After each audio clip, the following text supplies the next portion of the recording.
সম্মানিত ভিউয়ার্স, কিয়ামতের দিন একজন নারী 4 জন পুরুষকে জাহান্নামে নিয়ে যাবে। প্রশ্ন দেখতে পারেন সেই 4 জন পুরুষ কে কে?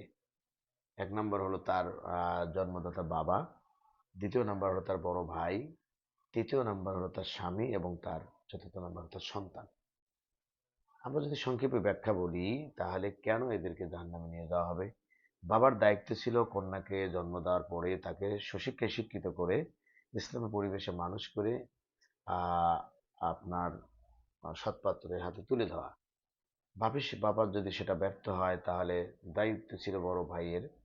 বড় ভাইও যদি সেটা ব্যর্থ হয় দায়িত্ব ছিল স্বামীর, যার হাতে দেওয়া হয়েছে। স্বামীও যদি ব্যর্থ হয় তার দায়িত্ব ছিল তার বড় সন্তানের।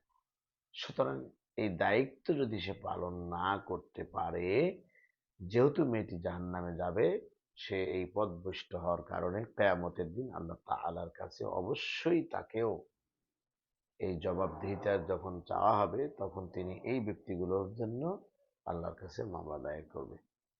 এজন্য আল্লাহ পাক বলেছেন, কু আনফুসাকুম ওয়া আহলিকুম নারা, তুমি নিজে বাঁচো এবং তোমার পরিবার পরিজনকে বাঁচাও জাহান্নামের আগুন থেকে।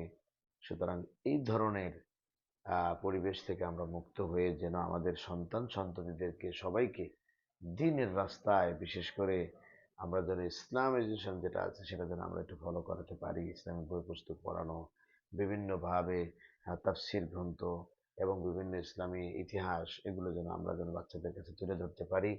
এই ফিতনার যুগে মহান আল্লাহ তাআলা যেন আমাদেরকে ঈমান পরিপূর্ণ কাজ থেকে, পরিপন্থী কাজ থেকে বেঁচে থাকার তৌফিক দান করেন এবং আমরা যেন আমাদের সন্তানদের প্রতি আরো যত্নবান হতে পারি, পাশাপাশি সবাইকে ইসলামের পথে যেন আহ্বান করতে পারি এবং নিজেরাও মানতে পারি, সেই তৌফিক আল্লাহ দান করুক। আসসালামু আলাইকুম ওয়া রাহমাতুল্লাহি ওয়া বারাকাতুহু।